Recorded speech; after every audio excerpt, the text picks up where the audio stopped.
Hello everyone and welcome back to this channel. Before even saying hello, I was feeling so nervous because I was reminding myself of the day I started this YouTube channel. Yes, today we complete 1 year on this platform. I uploaded and announced my first video from this channel on 27th June 2021, and today is 26th June 2022 when I'm recording this video, and it is officially the last day of the year for this channel. And I want to share my journey, my learnings, and how I discovered more about myself. How did I polish my own skills by using this platform? And very important, I am going to talk about something that is really special because that set the foundation for getting myself in touch with my authenticity, and that is coming out of your mental prison. What do I mean by mental prison? Mental prison are those voices in your head. They are not just 1, 2, 3, 4. Depending on your personality and your personal narrative, there can be so many which keep you pulling in different directions, which ask you to do different things at different times. And I was feeling so stuck that is there really something that I can do? Are there real gifts that I can share with other people, or I am running in just different directions? So I wanted to have clarity. And this channel, this day marks a very big day in my life because I started a brand new journey and a new chapter in my life. So let's see how it went. How did I figure out what to do exactly? For that, I have to tell you something about myself. Throughout my school and college, I have been a very outgoing and an extroverted person. I was a part of many groups, I had many friends. My conditions were also very good, like I come from a well-to-do family, so there was nothing wrong in my life at all. But there was always a sense of loneliness, a void inside me, and emptiness that was not fulfilling by any achievements that I made in my external world. So I had to do something about this void.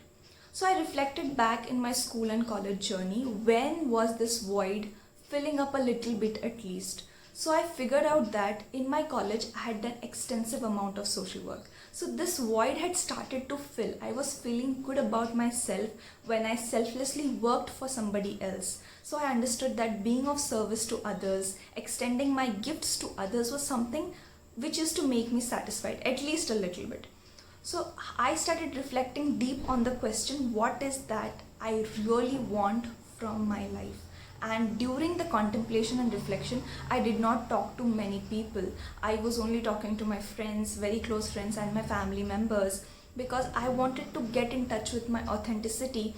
And this craving about to know more about yourself was increasing, and it was a very intense period of time. It started from 6th June 2021 and lasted till 27th June on the day I uploaded my first video. So the answer came up during the duration, and the answer was, I want to live my life such that I inspire myself with my own life. That means I want to look back and get inspired by my own life, so that I don't want to look for motivation or for answers from external sources that what should I do now? I don't want to ask that question anymore. What I want to do is to become a living inspiration for myself.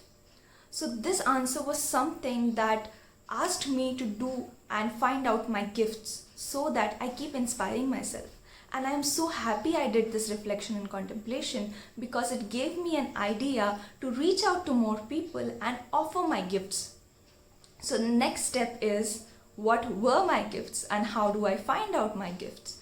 So again, I started reflecting on the journey back in my life. And I remember my friends always saying me that, Rutuja, the conversations we have with you have a lasting impact. And sometimes the people whom I was closely associated with, they told me that some of the conversations and reflections we have were in terms life-changing for them too. And this was similarly with me also. I had certain friends talking to whom I always felt like, wow, this was a great conversation. I found out somehow that I'm a good conversationalist. So the first video that I uploaded was how to have memorable conversations. From that, I just did more and more on what I knew the best, that was communication skills, how to talk to people, how to carry yourself properly, how to manage your nervousness. So whatever I knew, I started making a video. And by the way, I'm a very camera shy person. I became very friendly with the camera throughout this 1 year journey.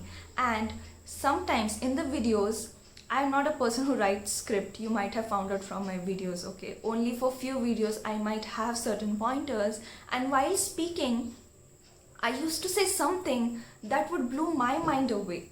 I was like, I had not decided to say this, but this thing came out of my heart. And that is the inspiration that I want to live by, because there I am connecting with my gift that gives me reassurance that yes, communication is a true gift and communication is so important. Is it taught in the school? No, English is not communication. Communication is a very different thing, and communication makes life easy. That is something that I know. And understanding myself, understanding other people, all these points were somehow jotting down to make a journey in my life. So that is why I uploaded my first video. After 5 to 6 videos, what happened is that I got an offer to give a workshop for college students on soft skills, on interview preparation. I did not know what will I do in that workshop, but I prepared so well. I had never delivered a training. It was my first training.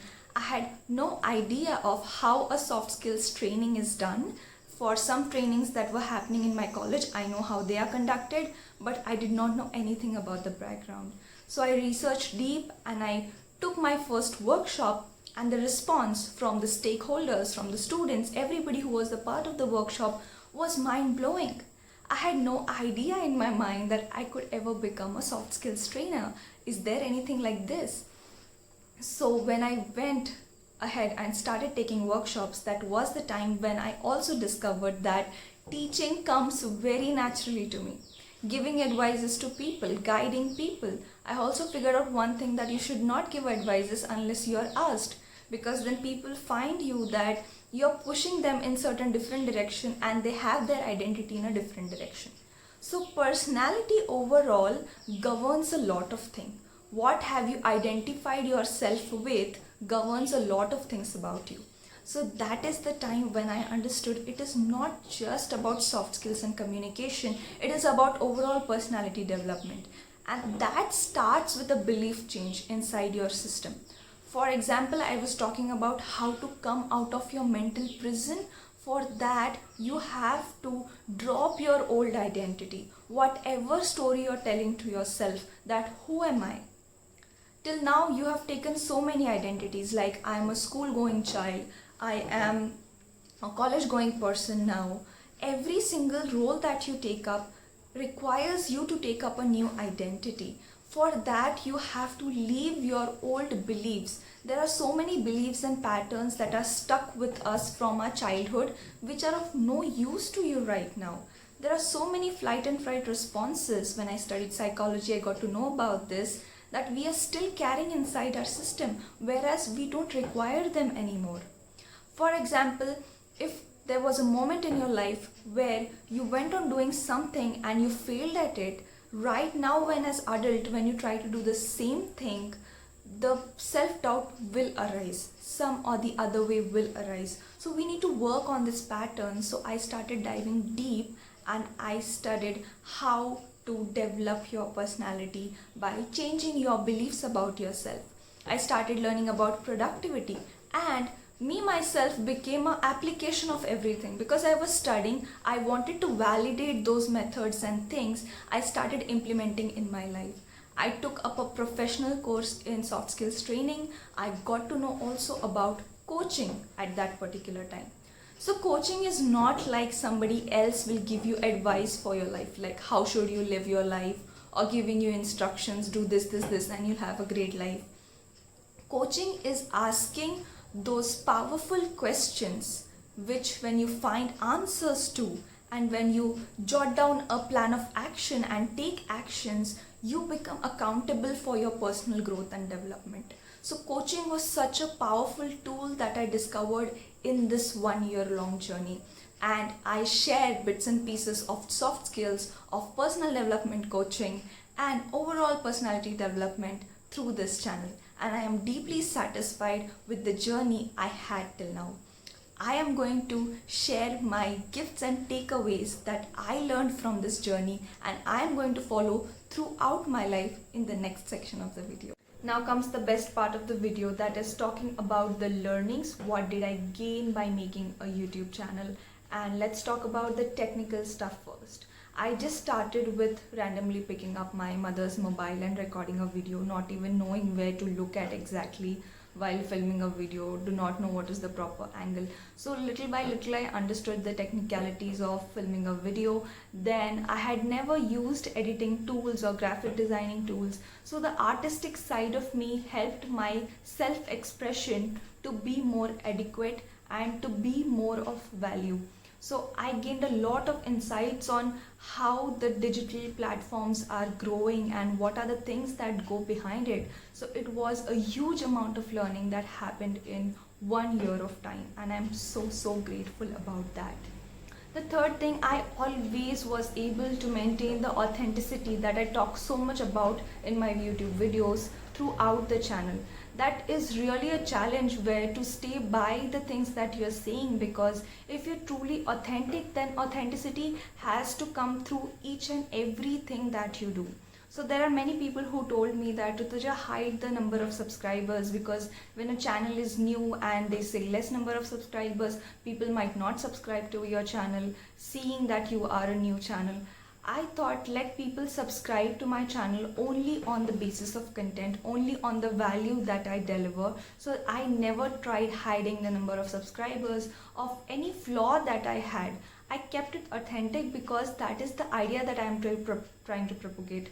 Be the way you are.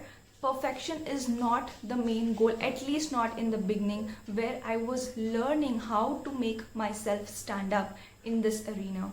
So that is something that helps you to stay grounded and rooted, and that was my main learning. So whatever it is, it's okay to be authentic about it. So let me talk about the reinforcement or reassurance I got about the lessons. The main lesson that I learned throughout this journey was, it is okay to lead with your heart. Today's world is largely driven by logic and intellect, but my internal authority more so comes from empathy, compassion, and emotions. So I used to feel that emotions are weak thing, and it is very bad to sort of be very emotional with people around you or like that. But now I don't feel that way. I feel more grounded in my emotions, and I feel that leading with your heart, listening to your heart's voice. You remember I was talking about the mental prisons.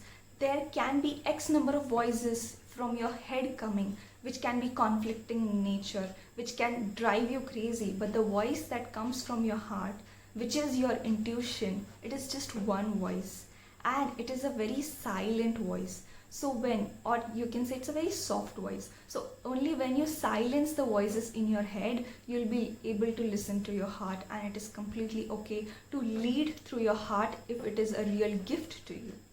The second gift that I got to know about myself was my imaginativeness.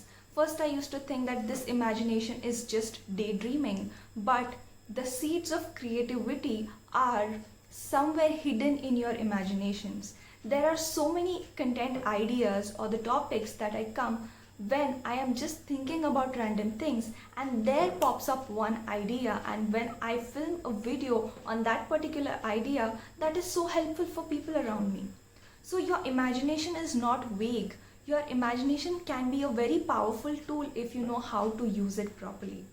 And the last thing was continuous improvement. It is something that never stops. So it is the cycle that made me more boundless, more timeless, and more patient.